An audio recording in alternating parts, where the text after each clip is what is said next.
Welcome to New York's #2 sports show. The Yankees get the split at Toronto against the Blue Jays, a 4-game set, and the Yankees win games 2 and 4. The Blue Jays won games 1 and 3, and the final scores of each of these games were very lopsided. But it's still eventful, and there's definitely a lot to discuss within these 4 games. But I'll take the result coming out of this series. I'm fine with it. Definitely still a lot of concerns, but also a lot of bright spots as well. There was an injury scare as far as Juan Soto. It seems as if he is going to be okay, where he hurt his right hand on a slide home in game 2. He was a late scratch in game 3. And then in game 4, he was a late addition, which was really great news. Because, I don't know, it kind of seemed ominous as far as what was going to happen. And he may still need to go some imaging. Might still be going for tests back when they get back to New York. But based on the fact that he played in this 4th game and was really a late announcement to the lineup, like maybe 5 to 10 minutes beforehand, we find out that he's in. So that's good news.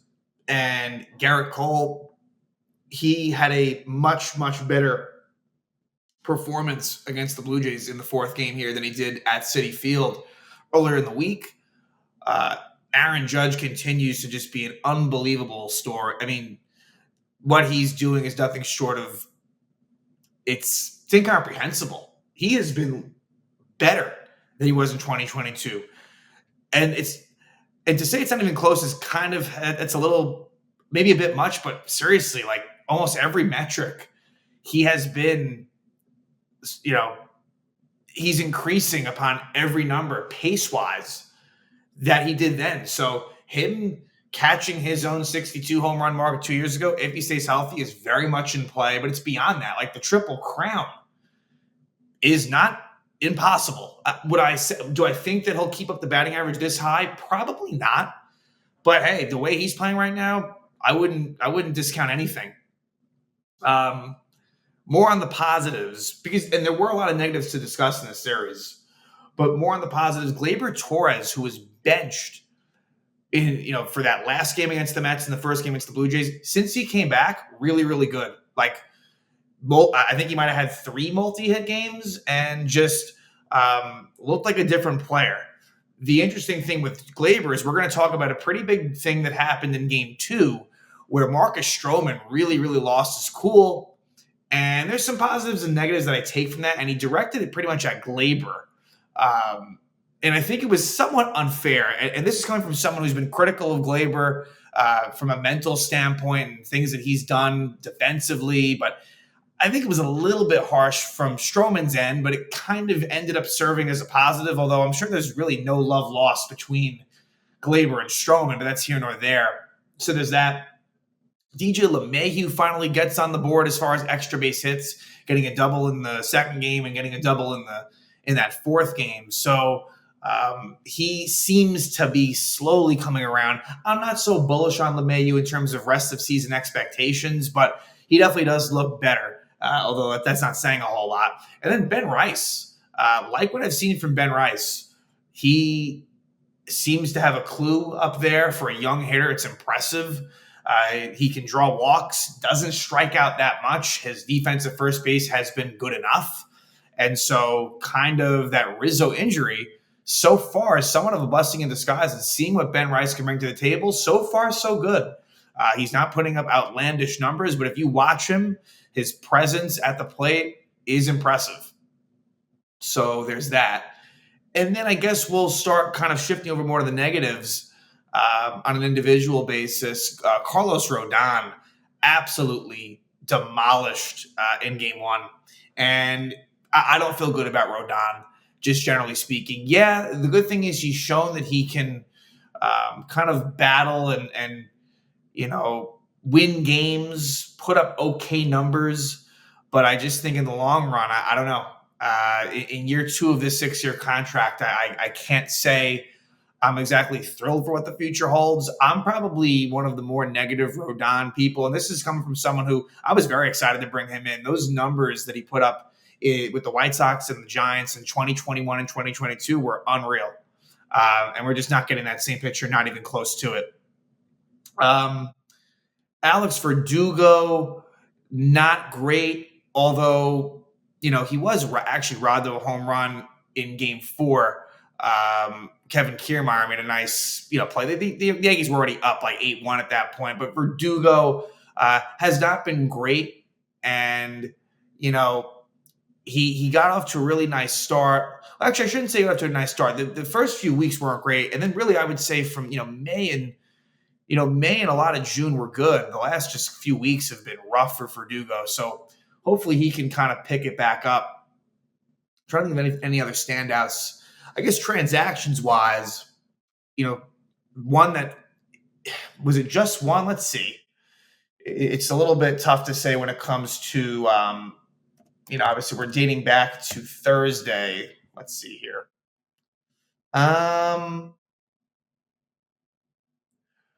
Okay, so there were a couple of moves, and Yoendris Gomez, not much of a surprise, but Gomez was optioned down after that last Met game. He had gotten hit pretty hard through a lot of pitches. We'll probably, well, I shouldn't say probably, but there's a decent chance we'll see him again. But he goes down, and the Yankees recalled Jake Cousins, who had been up with the club earlier in the season. It had been a while, but Cousins came up and actually didn't look half bad, in the few times he came in. And the other move was the Yankees, also someone that was up, I think, earlier in the season, Josh Maciejewski, the lefty. He was up, and they designated Phil Bickford for assignment. So Bickford got some chances and really got kind of blown up in that third game in this series. And so he is DFA'd. Maybe he makes it, there's a chance that he makes it through and goes down to Scranton. But either way, it's just a revolving door as far as his bullpen is concerned. And expect in the next month or so there to be a lot of changes in the pen. They're going to need it. And it's kind of hard it's honestly hard to keep track who's in the bullpen at this point. So those are the two transactions there. And like I said, luckily, as far as injuries were concerned, there was a scare as far as Juan Soto was concerned, but it seems as if they've come out of it unscathed, which is really, really good. So here we go. Yankees, Blue Jays, 4-game set in Toronto. Keep in mind, the Yankees lost 2 out of 3 in Toronto back in April. So, even though the Blue Jays have struggled this year, they came into the series tied head-to-head and leave the series tied head-to-head. And a lot of the Blue Jays who had struggled this season really, really had a great series. George Springer, is the one that really comes to mind. Had awful numbers on the year, was great. Isaiah Kiner-Falefa kind of continuing on his hot hitting, although I think his hitting streak came to an end in the fourth game. But the first 3 games, he was great for the Blue Jays, among others. So that Toronto lineup, which has really been starving for consistent offense, it did get a lot of it. I'd say until that last game. So game 1, keep in mind at this point, Yankees are, what was it? Was it a 3-game losing streak heading into this one? They had lost the 2 to the Mets, and then they had lost to the Braves. Yeah, so they would, after this game, have a 4-game losing streak, which I think was a season high. I don't think that they had a 4-game losing streak up until the point of this. But it was Carlos Rodón versus Jose Barrios, kind of a former AL Central matchup, Twins versus White Sox. But here, Yankees, Blue Jays, and Rodón gives up 8 runs in the first 2 innings. It's bad. His ERA now sits at 4.42. Record drops to 9-5. 5 innings, 10 hits, 8 earned runs, 1 walk, 8 strikeouts. So you like to see the strikeouts. But also 2 hit by pitches for Rodón. So he's up to like 9. So, and that doesn't factor into like the whip. And his whip is kind of approaching, I think, 1.3. So, yeah, the last 3 starts have been bad for him. And the numbers now in the season are not really that good. 4.42 is not good. So, yeah, I don't know what to say. I'm not confident that this is going to turn around. Like, it won't be this bad. Right? Like I said before, he's shown that for a stretch of time that he can put up, decent outings. But this dominant top of the line, front end of the rotation starter, I don't think it's there. I don't know when we're going to see it. So Gleyber Torres was out again. And like I said, really the fact that, him coming back from that benching, it worked so far, at least. It really did. He more engaged and just was a lot better at the dish. So Gleyber was out, and then as well, DJ LeMahieu was out of the lineup. So you get a situation, and look, all of these lineups have been pretty rough. But again, LeMahieu and Torres on the bench against the righty Barrios. And you end up having Jahmai Jones starting at second base, batting sixth. I guess that's one big standout. Trying to think who else was out in this one. Obviously Trevino, and then who would have been the fourth? Trying to think who would have been the fourth player on the bench in this game. It's not ringing a bell. It's not ringing a bell. It'll come to me, but for now it's not. Couldn't have been anyone that important, I guess. Right? Trevino, Gleyber. Let's see. Now I'm curious. Who was in game 2 lineup? Oh, JD. It would have been JD Davis. Right. So JD Davis, like, it seems as if he's only really, and this makes sense. He'll only really be in the lineup against lefties. Now he was in the original lineup in game 4 when Soto was originally out, but then once he came back in, Davis came out of lineup. So that's what it was. Okay, so right off the hop, Rodón got just smashed. And let me just give Jose Barrios' line. Really good outing for him. 7 innings, 2 hits, 2 earned runs, 3 walks, 8 strikeouts. So a dominant performance for Jose Barrios. And we're going to just try to run through this. First couple innings was really where the damage was done for the Blue Jays. Single Bichette, hit by pitch Kiner-Falefa. Kiner-Falefa was hit 3 times in this game. So, yeah. And then an RBI double by Vlad Guerrero was not hit hard, but still makes it 1-0 Blue Jays. And then Justin Turner reaches on a lucky type single where Ben Rice, in his inexperience at first, probably cost him there, where the run was going to score either way. He was waiting to see if maybe it was going to go foul. It doesn't, and goes off the bag, and Turner ends up being safe. So Rice probably should have gotten in front of that one and at least gotten the short at first. I understood what he was trying to do, but it wasn't the right thing to do. And so the Blue Jays take a 2-0 lead there. And then a 3-run homer for George Springer to make it 5-0, his 7th homer of the year. That really broke it open right then and there, makes it 5-0. And so finally, the 6th batter, Rodón, gets his first out. But this would be a situation where he would face 10 batters in the first. And so the Yankees, finally in the last game, they broke a streak of where the Yankees for 10 straight games allowed the first run. And the Yankees finally took the first lead. Again, that was 10 straight games of falling, of trailing first. And that's a tough recipe, really is. So bottom of the second, hit by pitch Kiner-Falefa, 1-out walk Turner, and then another 3-run bomb for George Springer. So just like that, in 2 innings, 2 homers, 6 RBIs for Springer. His 7th and 8th home runs of the year makes it 8-0 Blue Jays. Rodón would then, I'm not going to say settle in, but he would kind of do what he had to do. In the top of the 5th, Trent Grisham, who is really coming around lately. Look, the final numbers, I'm sure, are going to end up being ugly. He really got off to a rough start, but now that he's getting some more playing time, he's in for power, and he's a little bit of a threat up there, a lot more than he had been. He ends up hitting a 2-run homer after an Oswaldo Cabrera hit by pitch. Grisham, with his 5th homer of the year, makes it 8-2. Then in the bottom of the 5th, Rodón was up at a high pitch count and obviously had been ineffective. And it seemed as if Phil Bickford was going to, I think it was Bickford, that was running in from the pen, but Rodón talked Boone out of taking him out. And he was able to then get Kirk to pop out and Clement to ground out. So Rodón, I guess you could say, finishes on a high note, but it was still bad. And then bottom of the 6th, Bickford comes on. He does allow a homer to Vlad Guerrero. So that makes it 9-2 Blue Jays. And that would be your final score. Bickford would end up going 1 1/3 with that 1 run allowed. And then Jake Cousins with a nice little outing, 1 2/3 innings, no hits, no runs, no walks, and 2 strikeouts. So, Cousins, and we'll talk about him again. Like, I'm glad that, and it's not a big deal because, look, chances are Cousins will be sent down again, but in between the two, Bickford has been less effective for sure, and Cousins has been okay. So let's go to game two. Game two has a lot going on in it. Game two is where you have that Stroman Gleyber situation that we're going to get into. So this one, probably the most entertaining of the bunch. So the matchup was Stroman against his former team, and then it was Kikuchi for the Blue Jays. So Stroman goes 4 and a third innings, 5 hits, 3 earned runs, 3 walks, 3 strikeouts, a hit by pitch in the mix as well. So not a great start for Stroman. Kind of kept him in it. I think he wanted to give him a little more length. It didn't happen. So not a great start for Stroman, but we'll talk about him more.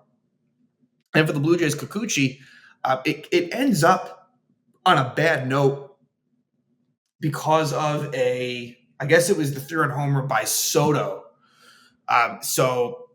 But he had been pitching well, but Kikuchi ends up with the loss. He goes 5 innings, 4 hits, 4 earned runs, 1 walk, 7 strikeouts, and that one big homer against Juan Soto.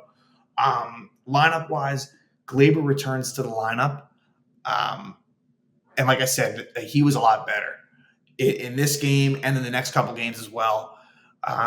J.D. Davis batting cleanup again against the lefty. Verdugo drops to 6 in the order, although he gets a couple of hits in this one, which was good. But again, though, with Verdugo, I still don't love the way it looks up there. He doesn't look quite right, but I think that I'm confident that he'll get going again, but I'm not sure that he's out of it yet, I guess.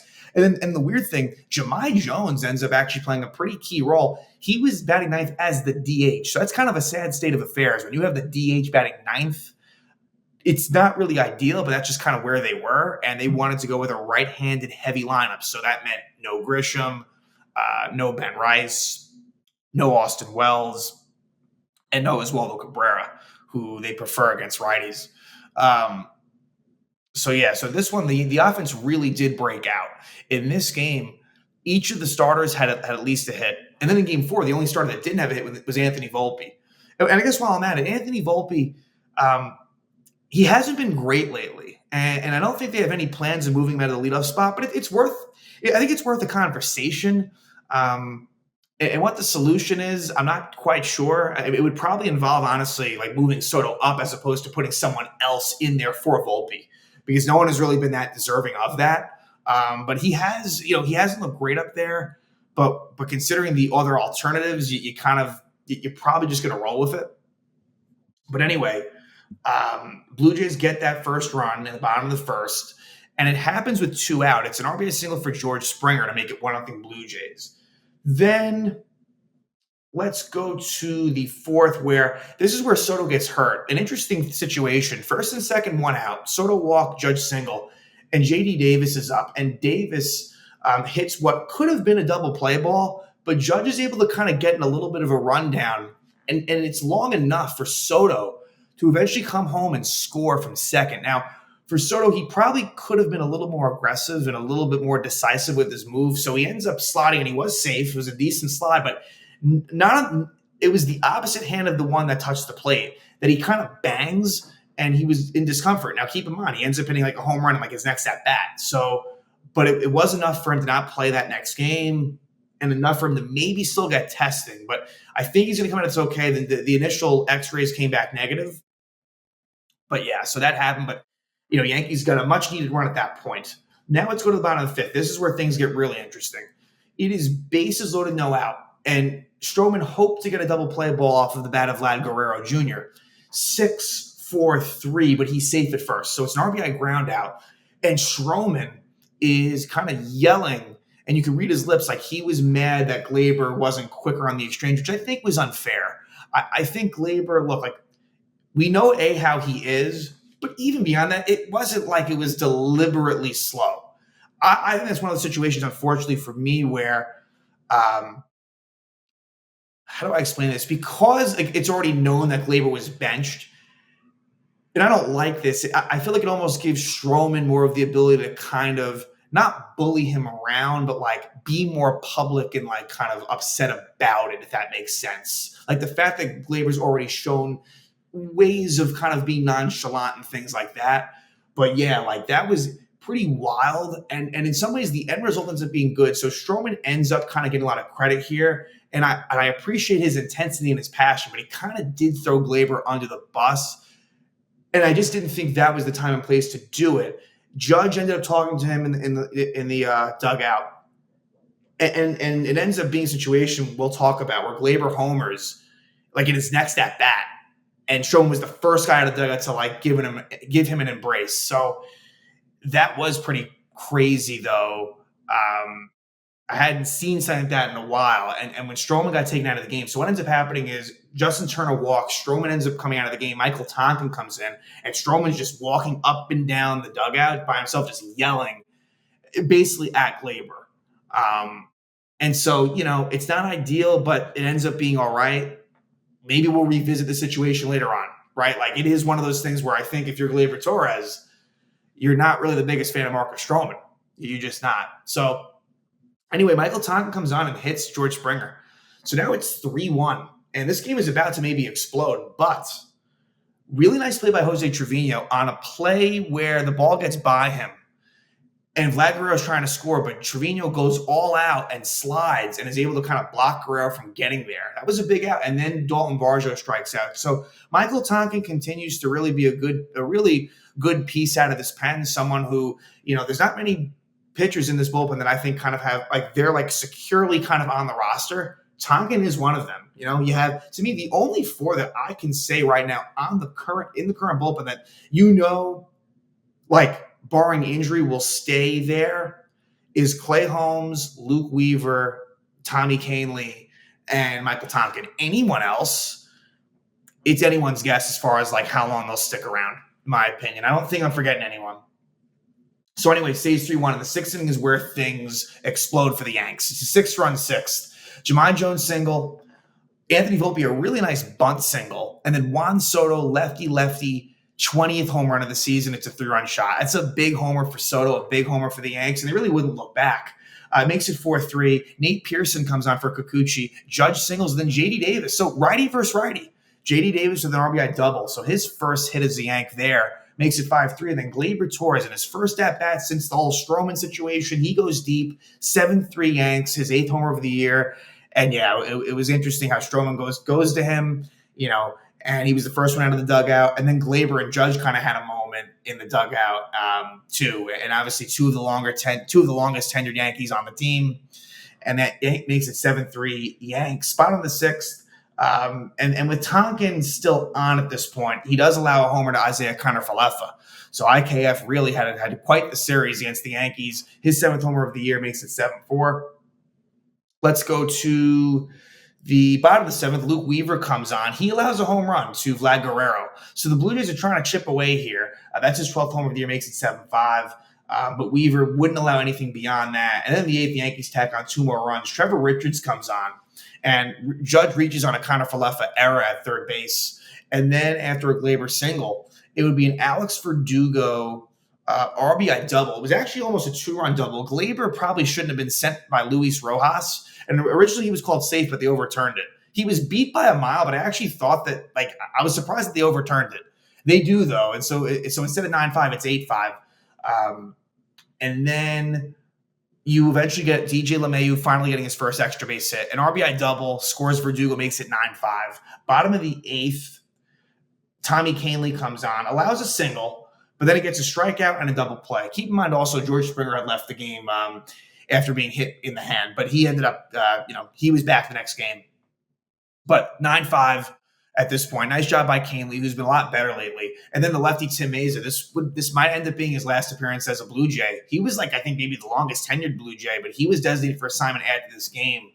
Yankees put up 7 runs in the 9th. And again, it starts with Jahmai Jones. He singles, Volpe singles, Soto singles, and it's a 2-run single for Judge, makes it 11-5. RBI double Cabrera makes it 12-5. They take Meza out. Bowden Francis comes in, and it's a sac fly for Gleyber Torres. RBI single Alex Verdugo. RBI double Jose Trevino. RBI single Jahmai Jones makes it 16-5. So really the second half of this game just completely turned in the Yankees' favor. And then Tim Hill, the lefty, who has been okay. I don't really know. He doesn't really have a huge role, and nor should he. But, the sad thing is he might be better than You could argue that he's better than Gleyber Ferguson, but that's a conversation for another day. But Hill pitches a scoreless ninth, and the Yankees win at 16-5. At that point, tying up the series. Let's go to Game 3. We should be able to move through this one pretty quickly. Nestor Cortes, the home road splits continue to be to the extremes. Not great in this one. He's been great at Yankee Stadium, but just hasn't really found it on the road. He goes 4 1/3 innings, 7 hits, 3 runs, 1 walk, 5 strikeouts. Record drops to 4-7. ERA is now 3.51. And for the Blue Jays, Chris Bassett, really nice game. I feel like he's given the Yankees troubles. I'm always kind of impressed by Bassett in these meetings, at least with the Yankees. He improves to 7-6. 6 innings, 6 hits, 1 run, and it wasn't earned. 2 walks and 8 strikeouts. And the thing is, he took a really hard hit from Judge in the first inning, and he has a history, unfortunately. When he was with Oakland, he had a really bad. He took a line drive off the head. Really ugly situation. I think it was against the White Sox, if I remember correctly. So that wasn't really brought up in the broadcast, but I thought of that. And luckily, he was okay. It went off like his arm, and he shook it off, and he pitched really well. So this was where Juan Soto was a late scratch. So Ben Rice ends up moving up to the number 2 spot in the lineup and did all right. He ends up going 2 for 4 with a double. He was one of the better offensive performers in this game. It was really Rice and Austin. Well, of course, Judge. I mean, Judge is almost a sure shot at this point. But, yeah, Rice and Austin Wells were probably the best hitters besides Judge. But, yeah, not your best lineup in the world. Oswaldo Cabrera ends up starting in right field in this one, which was so he was the late addition to the lineup in this case. But, yeah, like I said, Judge gets that hard line drive. It makes it first and second, 1 out, but Verdugo strikes out looking. And then a really bad caught stealing by Ben Rice. He's caught stealing third base. And originally this was ruled safe and they overturned it. To me, I think that it probably should have stood. I didn't think it was conclusive enough to overturn. However, if you're Rice there, you got to make sure that you're safe. That's too close to call. You can't really do that there. So that wasn't great. And so now we go to the bottom of the first, and it's a 2-run homer for Vlad Guerrero. His 13th homer of the season after an Isaiah Kiner-Falefa single with 1 out. Makes it 2-0 Blue Jays.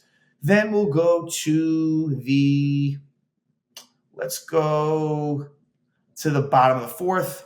An RBI double for Alejandro Kirk makes it 3-0 Blue Jays. Then actually a really nice play by Gleyber with the infield in.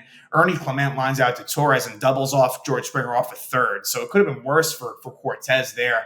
Top of the 5th inning, Yankees do score a run, and it's Aaron Judge. And it was an error that got Volpe on, and eventually Judge gets a 2-out RBI single to make it 3-1. Then at the bottom of the 5th is when Nestor, really not even runs out of gas, but like his day ends. 1-out double Bichette, single by Kiner-Falefa makes it first and third. They take Cortes out, but Jake Cousins does a really nice job of getting out of that jam. He strikes out Guerrero and then gets Turner to ground out. Top of the 6th, Yankees were trying to mount a rally. Gleyber leadoff single, and then Austin Wells, it's a strike him out, throw him out double play where Wells has got a swing there.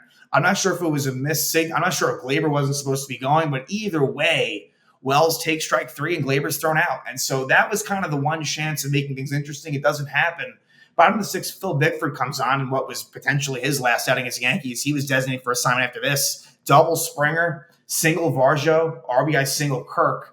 And then with 2 out, you get an RBI single for Isaiah Kiner-Falefa to make it 5-1. And then Caleb Ferguson comes on with the bases loaded, and it's a bases clearing double for Vlad Guerrero to make it 8-1. So that blew it open at that point. Then I guess Ferguson pitches the 7th. Clay Holmes comes on in the 8th, and with 2 out, he allows a double Isaiah Kiner-Falefa and a single to Vlad Guerrero, makes it 9-1. So Clay Holmes, it's a mop-up situation, but he does allow a run. And then the 9th inning, Austin Wells does it a 2-run homer. So Gleyber, with another multi-hit game, he leads it off with a single, and Wells with his 3rd homer of the year makes it 9-3 Blue Jays, and that would be the final score. So the Blue Jays take a 2-1 lead in the series, but the Yankees would be able to tie it up in Game 4 and get the split. And the matchup was between Garrett Cole and Kevin Gausman. It's really been a disastrous type season for Gausman. And the Yankees, who had struggles against him in previous years, the 2 times they faced him this year, and I believe it was, it actually could have been 3 times, but I'm remembering the one at Yankee Stadium where he got just ambushed. And then this one, it actually might have been 3 times. And if it was, then the second one actually wasn't that bad on Gausman's part. But either way, Gosman, 4 1/3 innings, 7 hits, 7 runs, 5 walks, 7 strikeouts with a hit by pitch. So just ugly stuff from Gosman. And for Garrett Cole, this was a very encouraging outing. Now, there was a couple of hit by pitches, but 5 innings, 3 hits, 1 earned run, 1 walk, 6 strikeouts.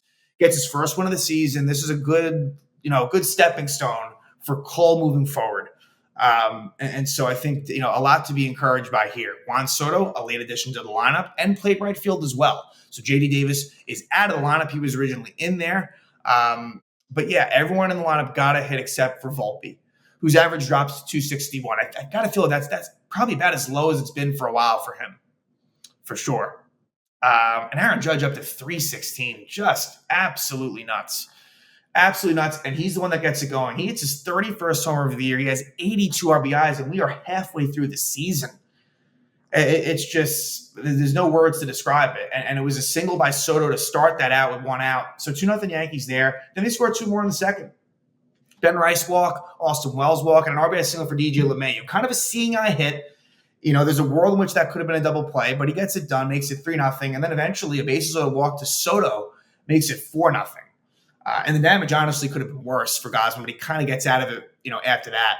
Then in the bottom of the third, Blue Jays do score a run. It would be a Justin Turner RBI single to make it 4-1, but a big double play against George Springer stops the bleeding there.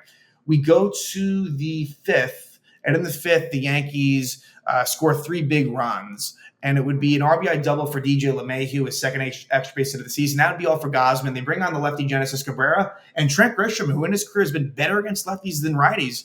He gets a 2-run double. It's actually his first double of the season, makes it 7-1. Cole goes 5 innings. Nate Pearson comes on in the 6th. And with 2 out, it was a 1-out double for Verdugo. With 2 out, Ben Rice, he actually got his first couple extra base hits. This was almost his first homer, actually. Just came short. Him and Grisham both came short of homers. But Rice with a nice-looking RBI double makes it 8-1 Yankees. Michael Tonkin comes on and pitches a 1-2-3 6th inning.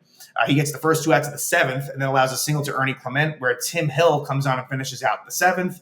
Hill would then pitch a 1-2-3 8th. And the 9th, Maciejewski, who had just been called up, he pitches a scoreless 9th inning to give the Yankees an 8-1 win. So the Yankees record now sits at 54-32. And it's all very close. As I'm recording this, the Orioles have not fit. The Orioles play on Sunday Night Baseball against Texas. If the Orioles were to lose, then they would be tied for first in the AL East, but the Orioles would be ahead by percentage points. So regardless of what the Orioles were to lose, they will be ahead percentage points of the Yankees. It's a matter of will they be 1 game ahead or tied. The Cleveland Guardians are tied with the Yankees, but Cleveland's ahead by percentage points. So all still pretty bunched up. I still think with the Yankees, I don't see them going on necessarily a run here with 2 weeks to go before the All-Star break. I think it's going to have to be a lot of treading water. But I think all's considered, not a bad outcome at the Blue Jays. It could have been a lot worse. And so now the Yankees will come home for a 6-game homestand. It'll be their last home games before the All-Star break. They'll have a road trip a week before the All-Star game. But it'll be the Cincinnati Reds coming to town. And for the Reds, I believe they've been struggling lately. Their record's 39-45. And, I guess a little misleading, though, because their run differential is plus 15. So that is something to keep in mind. It's not a bad team by any means. But the pitching matchups will be as follows. It'll be Graham Ashcraft for the Reds versus Luis Gil. Now, on paper, I kind of like Gil and what he could, in terms of maybe bouncing back. Ashcraft doesn't have great numbers, but it's been 2 really rough outings for Gil. So this, I think, is going to be a big one to just turn the tide. We'll see what he does. Game 2 is a battle of lefties. This should be a pretty good, this is one where maybe I favor the Reds slightly, although not that much. Andrew Abbott is, a pretty good young pitcher, but he's also hittable, definitely. And it'll be against Carlos Rodón, who's also looking to turn things around, similar to Luis Gil. And then the last matchup of the series will be on 4th of July. This is probably the most interesting one because it's Frankie Montas making his return to Yankee Stadium against Marcus Stroman. So for Montas this year, it hasn't really been great. He's really nowhere near the pitcher he had been with Oakland a few years ago. And so we'll see what happens. But certainly a winnable series for the Yankees. But again, with the way they've been, not super consistent by any means. And so, winning 2 out of 3, is it would certainly not be a bad thing. But the Yankees do leave Toronto with a good feeling, getting the win and being able to split the 4-game set. Now they'll have a day off and head home to take on the Cincinnati Reds.